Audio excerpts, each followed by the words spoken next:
अगर आप भी देखते हैं 1.5 लाख की वेतन वाली सरकारी नौकरी का सपना, तो जीके जीनियस पंकज के डेली करेंट अफेयर के हर एक वीडियो को बनाओ अपना। दोस्तों, आज मैं आप सभी के लिए लेकर आया हूं 28 जून 2024 के करेंट अफेयर के सारे इम्पोर्टेंट क्वेश्चन। तो चलिए शुरू करते हैं। आज का पहला सवाल आप सभी के स्क्रीन पर है। दुनिया के सबसे ऊंचे रेलवे पुल पर भारतीय रेलवे ने पहला ट्रायल रन पूरा किया। यह किस नदी पर है? ऑप्शन है झेलम, चिनाब, सिंधु या फिर सतलज नदी। अगर आपको इस सवाल का सही जवाब पता हो तो हमारे कमेंट बॉक्स में इसका उत्तर जरूर बताइएगा, और अगर न भी पता हो तो तुक्का लगाइएगा। उत्तर है ऑप्शन बी, चिनाब नदी। केंद्रीय रेल मंत्री अश्विनी वैष्णव ने घोषणा की है कि संगलदान रियासी ट्रेन का पहला ट्रायल रन पूरा हो गया, जो दुनिया की सबसे ऊंचे रेलवे पुल चिनाब को पार करने का एक महत्वपूर्ण मील का पत्थर है। यह पुल जम्मू और कश्मीर क्षेत्र में चिनाब नदी के ऊपर 359 मीटर मतलब लगभग 109 फीट ऊपर बनाया गया है, जो एफिल टावर से भी लगभग 35 मीटर ऊंचा है। तो अगला और दूसरा सवाल है, गांधी सागर वन्य जीव अभ्यारण्य हाल ही में चर्चा में रहा। यह किस राज्य में स्थित है? ऑप्शन है राजस्थान, मध्य प्रदेश, पंजाब या फिर Bihar.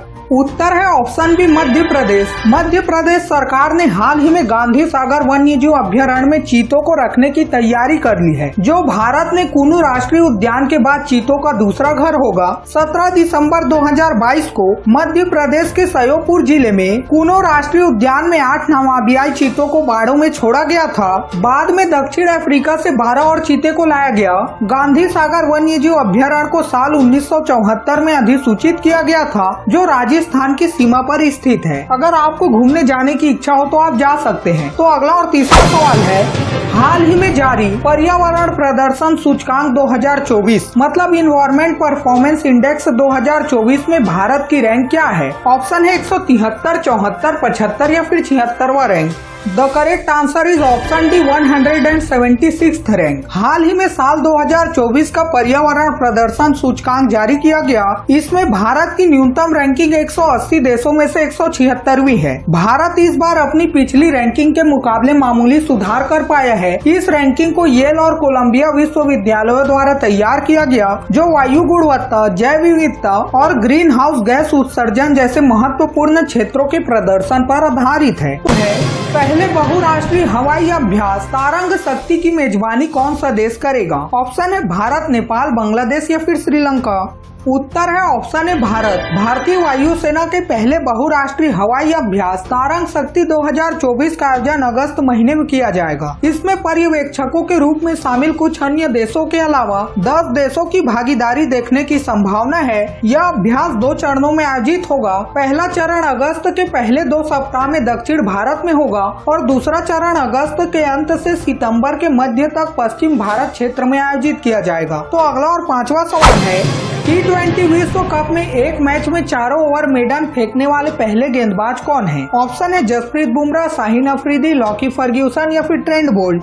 The correct answer is option C, Lockie Ferguson. Lockie Ferguson ने पापुआ न्यू गिनी के खिलाफ खेल रहे आखिरी लीग मैच में एक शानदार रिकॉर्ड अपने नाम कर दिया। लॉकी फर्ग्यूसन ने T20 विश्व कप मैच में किसी गेंदबाज द्वारा फेंके गए सर्वाधिक मेडन ओवर का रिकॉर्ड बनाया है। लॉकी फर्ग्यूसन ने ICC T20 विश्व कप में सबसे किफायती गेंदबाजी आंकड़े दर्ज करके इतिहास रच दिया। वह T20I फॉर्मेट में 24 डॉट गेंद फेंकने वाले और एक भी रन नहीं देने वाले गेंदबाज बन गए। तो अगला सवाल जानने से पहले, अगर आपको भी डेली करेंट अफेयर के साथ अप टू डेट रहना पसंद है तो इस वीडियो को लाइक और चैनल को सब्सक्राइब या फॉलो करके कमेंट में इस वीडियो के लास्ट में पूछे गए सवाल का जवाब जरूर बताइएगा। तो अगला सवाल है, बिनसर वन्य जीव अभ्यारण्य में जंगल की आग को नियंत्रित करने के लिए Mi-17 हेलीकॉप्टर किसने तैनात किया? ऑप्शन है NDRF, भारतीय सेना, भारतीय नौसेना या फिर भारतीय वायुसेना ने।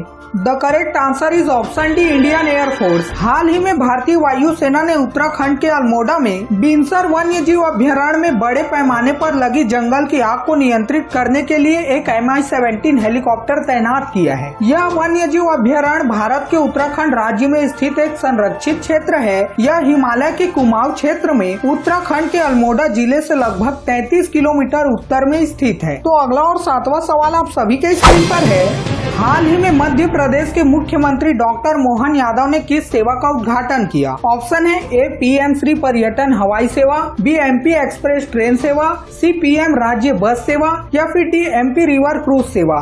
The correct answer is option A PM Shri tourism air service. Madhya Pradesh में मुख्यमंत्री डॉक्टर मोहन यादव के नेतृत्व वाली भाजपा सरकार ने अपने कार्यकाल के 180 दिन पूरे कर लिए हैं। इस मौके पर मुख्यमंत्री ने भोपाल से पीएम श्री पर्यटन हवाई सेवा का शुभारंभ किया। मुख्यमंत्री ने नई सेवा के टिकट बुकिंग काउंटर का उद्घाटन किया और यात्रियों को बोर्डिंग पास भी प्रदान किया। दक्षिण अफ्रीकी सांसद द्वारा दक्षिण अफ्रीका के राष्ट्रपति के रूप में किसे पुनः निर्वाचित किया गया? ऑप्शन है ए जूलियस मैलेमा, बी जैकब जुमा, सी सिरिल रामफोसा या फिर डी थाबो म्बेकी। उत्तर है ऑप्शन सी सिरिल रामफोसा। दक्षिण अफ्रीकी सांसद ने 7वीं सदन की नेशनल असेंबली की पहली बैठक के दौरान अफ्रीकी राष्ट्रीय कांग्रेस के अध्यक्ष सिरिल रामफोसा को दक्षिण अफ्रीका के राष्ट्रपति के रूप में फिर से चुना। यह दक्षिण अफ्रीका के राष्ट्रपति के रूप में सिरिल रामफोसा का दूसरा कार्यकाल है। उन्होंने पहली बार 15 फरवरी 2018 को पदभार संभाला और 2019 के चुनाव के बाद 22 मई 2019 को चुने गए थे। जिमिक्स अभ्यास का कौन सा संस्करण साल 2024 में आयोजित किया जा रहा है? ऑप्शन है 6वां, 7वां, 8वां या फिर 9वां।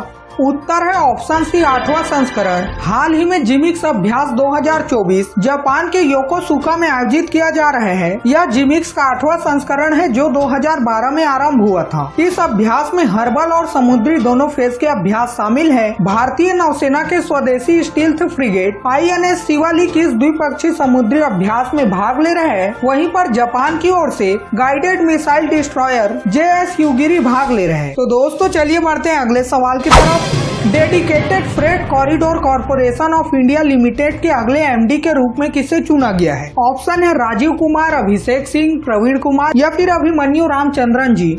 उत्तर है option C Praveen Kumar. Praveen Kumar ji rail मंत्रालय के तहत एक सार्वजनिक उपक्रम dedicated freight corridor corporation of India limited के अगले प्रबंध निदेशक होंगे। सार्वजनिक उगम चयन बोर्ड मतलब PESB पैनल द्वारा इस पद के लिए उनकी सिफारिश की गई है। वर्तमान में वह dedicated freight corridor corporation of India limited में ही कार्यकारी निदेशक के रूप में कार्यरत है। तो अगला सवाल है, बजट बजने के कारण आज की प्रश्नोत्तरी यहीं पर समाप्त करनी पड़ेगी।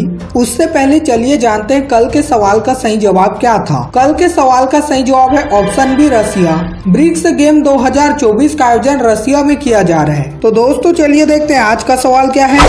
ग्लोबल जेंडर गैप इंडेक्स 2024 में भारत की क्या रैंक है? ऑप्शन है 120, 123, 127 या फिर 129वां रैंक। अगर आपको इस सवाल का सही जवाब पता हो तो हमारे कमेंट बॉक्स में इसका उत्तर जरूर बताइएगा और अगर न भी पता हो तो तुक्का लगाइएगा। कल सुबह 6 बजे फिर मिलते हैं 29 जून 2024 के करेंट अफेयर के वीडियो के साथ। तब तक के लिए बाय बाय। जय हिंद, जय भारत।